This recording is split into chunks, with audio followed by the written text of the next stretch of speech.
in your career? What does independence mean to you? In my career, independence means that I held out for a long time. Like, I didn't sign with anyone.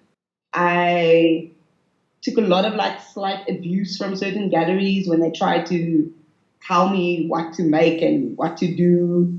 And that was so funny. That was also part of why I worked so sporadically and fast, because I didn't want people editing my shit. So I would wait until the very last second before the deadline would cut off, and then I'd submit so that they didn't have time to come back at me and say, oh, you have to redo that, or can you rather, So for me, independence is the fact that a gallery that has very good resources and believe in me and never really tried to edit me in any way. And when they did, they edited me in a way that I saw fit. Like, it was always between us. I could speak to them.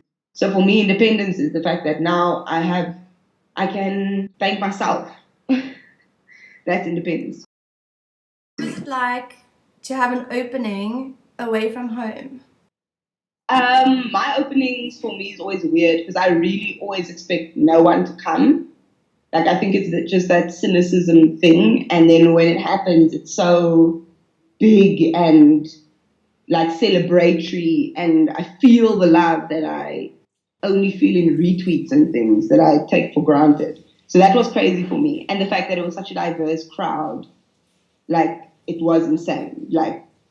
It was really, really insane. The gallerists kept coming to me going, look at this crowd that you got. And I'm like, yes, this is my people. It's all the, a lot of diaspora, attendees who would come to me and say they'd been, viewing and following my stuff for years, came through and came and introduced themselves and came through and asked me questions that I could hear they'd been thinking about for ages. That was really dope for me. To meet people who were into my work, regardless if they understood the South African context of it, they were just really into it. That to me was crazy.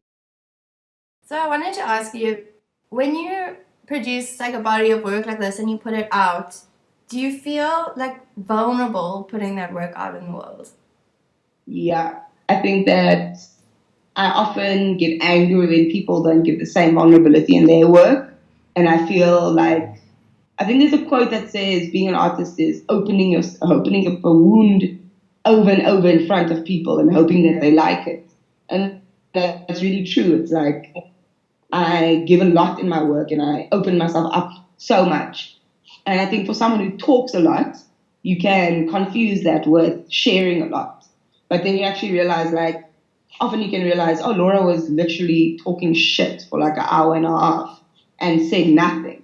But with my work, I really do try to tap into a vulnerability because I know that it gives me power. So I don't know if this is relevant anymore because it's such a long time ago, but I know that I've never actually spoken to you personally about this. But when you first made your decision to leave AVA and just really take this leap of faith, what was it that let you know that you're going to be okay? Or did you know that you were going to be okay? Or what was the feeling around that time?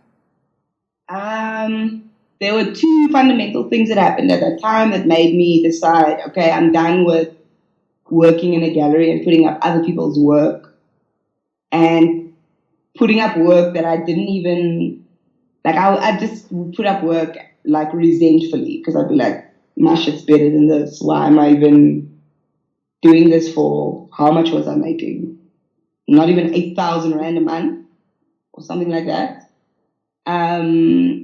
It was I was with Patandwa. I got with Patandwa. And he is a strategist. And so he just basically told me, it was he thinks that my time has come and that I can't dilute myself anymore for the sake of money. And that if I needed to, he would be able to provide me a net for a short amount of time so that I could just work full time on something and not try to DJ and do this and do that and do this and not think about the thing that I'm actually good at. So I've been thinking about that for about 6 months, but I carried on working. But the thing is, I don't like, obviously, being fully just dependent on someone. So at the end of 2014, or like around that time, Jane Alexander gave me a gift. She gave me this print that I knew how much it was worth, and everyone was like, "Wait for Jane to die." And I was like, Jane is my mother's age. She ain't going nowhere. You know what I mean? Wow. Like, so I can't like wait and chip on a prayer. I need this now. And so I spoke to my one friend who I knew had just won the Standard Bank Young Artist Award. And I was like, don't you have some go up? And he was like, yes. And so I sold it to him, and I was able to live on that money for scantily live on that money for like 4 months. And so those are the two things. I think people often, like I've done it before, where I've just quit my job and got a studio, and I thought that I'd be able to make it work, you know? And it's bullshit. Like, you need a plan. Like, you need a proper projected income sheet. You need boring shit like that. Like, you can't just, it's not fucking the 60s in New York and we're all here for free love and bullshit. Like, we're in an uncertain time. So those were the two things. So in your art practice, what do you need to be the bravest for? Like, what's the hardest thing? I realized the hardest thing for me has been trying to connect with my coloredness, or so-called coloredness, because it's something that I, like, as a product of a Model C school child, you know, it's something we are slightly, like, alienated from, and that's from our assimilation to whiteness. And now all I really want is for the whitest thing about me to be my twang. Like, my mother paid a lot of money for the twang. I'll keep the twang. But other than that, I think that's been the hardest, is seeing myself in these people that I laud. Like, especially I think my main person, you know that painting I did with the woman on all fours, like reaching back with a halo? But that's for like Princess Kretua, who is this woman she was the first translator of the Dutch. So when the Dutch came here, she married a white man, and I say that because you never know. She was probably just like sex slave hoe, who knows? Cheap babysitter, you know? But she was a translator, so she would come and she would wear her loincloths in the field, but then when she was there, she'd wear the Victorian dresses, and she could speak Dutch and Italian and English and French. And so towards the end, her people started like distrusting her. And the whites, after her white husband died and his protection of her died with it, they were like, ah. So she was this weird thing that was like suspended in this identityless vacuum. So for me, that it's a thing that hits close to home. So I think, yeah, that type of identity rifts is something we should talk about. Artists often say, oh, I'm just making this art and it's up for interpretation and anyone can just think what they want about it. But that's I think, a waste of time. Yeah, like I think that if you're putting so much effort into something, you're obviously thinking about it as you're doing it, and you're obviously hoping for a certain reaction. Yeah, I would like colored people. For me, it's almost like I took a lot of inspiration from the Khoisan, obviously. And like even when I was learning about Khoisan cave paintings and drawings when I was in high school, and they would talk about how a lot of the work has been lost to the ether because of people herding their livestock into caves, and then the livestock bunching together and just rubbing it off. And that to me has always been so symbolic of colored identity and colored culture, whatever it even means, because I don't think it means anything. I don't think there's anything left to salvage. So for me, I feel like these drawings are almost an interpretation of what could have been there if things had carried on.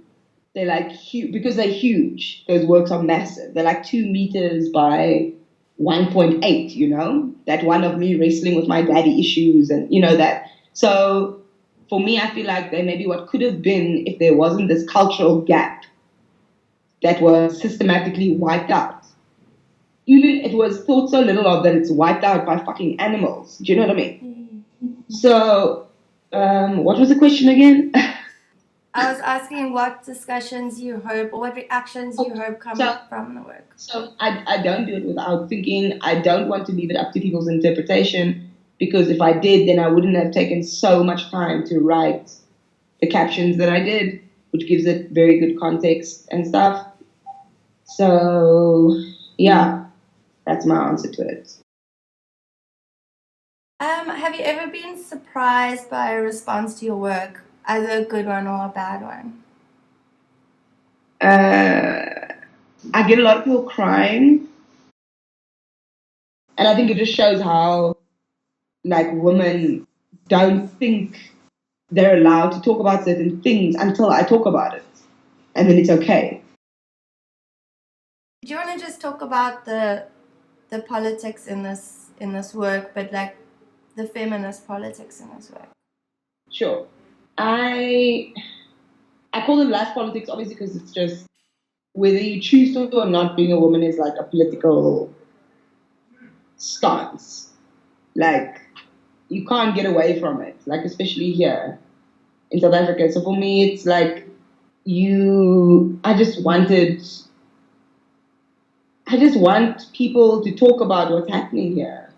Like, it's atrocities that's happening here that's normalized. Like, it's so normal that when people don't get raped, then you know that it was a husband that killed her. Do you know what I mean? It's like these things are such a given that if it doesn't happen, then we suspect weird things. Like, what do you mean she wasn't raped? That's bizarre, you know? So I think what I was trying to do is just place emphasis on how we desensitize. Like, when Annie Devani was killed here, when the news report came out, I was with my mother, and my mother said she wasn't raped, but her dress was pulled up. Husband did it, like that, immediately. And that's the world we live in here, is that if it doesn't happen, it's a weird thing. They've edited all my interviews to take out my support of violence. Like, I can't support violence. Because I believe that our deliverance it doesn't lie in education.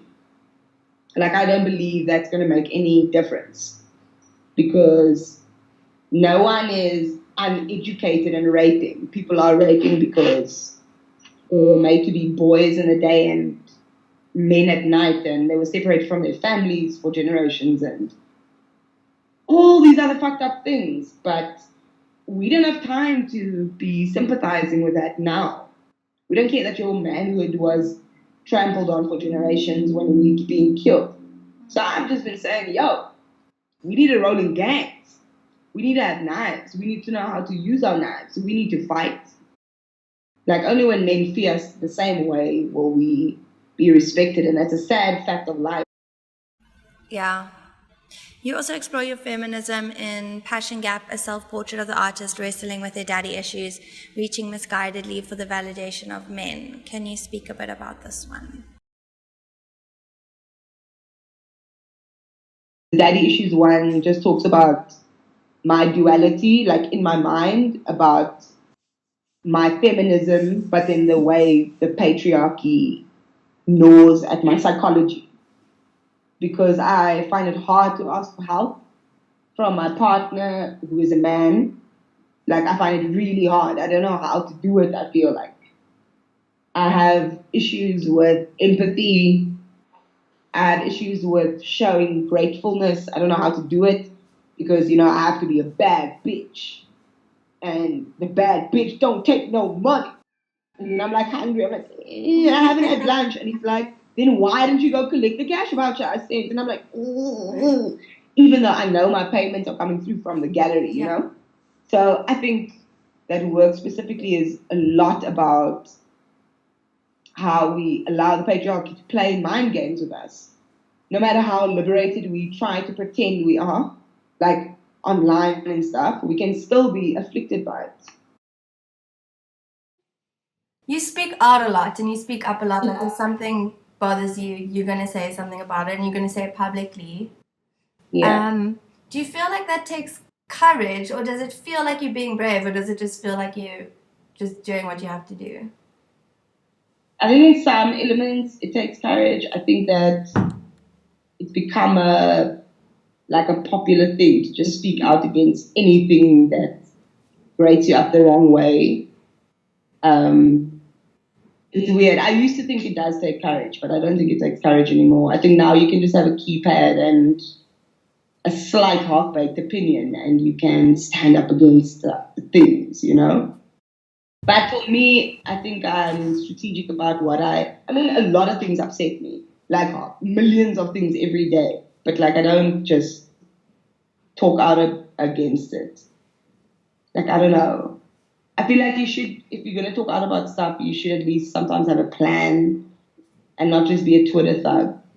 Like, just disagreeing for the sake of disagreeing. It's tiring for you and for your audience but mostly for you, because the internet doesn't give a fuck. Like, that's what I've also learned. It really doesn't. And we've been talking a lot about imposter syndrome lately and how you're just constantly thinking like, someone's going to find out that I'm shit at this. And maybe I am. And and it's like really, it's unproductive because it's like waste time if you go there, and because you just need to get stuff done. But do you ever go to that place? It's healthy to have it though, because I think all artists have it. They call it, what do they call it? The voice of cynicism, fear, and judgment. I did a BAA. You don't have to pay 9,000 Rand to UCT. I can tell you all of that shit. But it's like, in that course they told us, it's like, it's the three voices that's most loud in an artist's head. It's the judgment, the cynicism, and then the fear that everyone will find out that everything you do is based on nothing, and that you're just getting by with a bare minimum. And I think in some ways it's good to have it, but it can be debilitating. So I guess it's about trying to figure out where that line is for you. Like, where is it debilitating and where is it productive for you? Because it's definitely productive for me. It does spur me on to research and to prepare myself and to compare myself, which is also another thing that's really fucked up. We compare ourselves all the time, and that can be very unhealthy. But I think some comparisons are good, especially when you compare yourself and you're like, no one's actually doing what I'm doing. Like, I'm on the right path. So it's also about curating what you allow into your world. Like, there's a reason why I think I only follow like 200 people on Instagram. If I could, I would follow no one. That's the thing. Like, all those people that I'm following is to be friendly.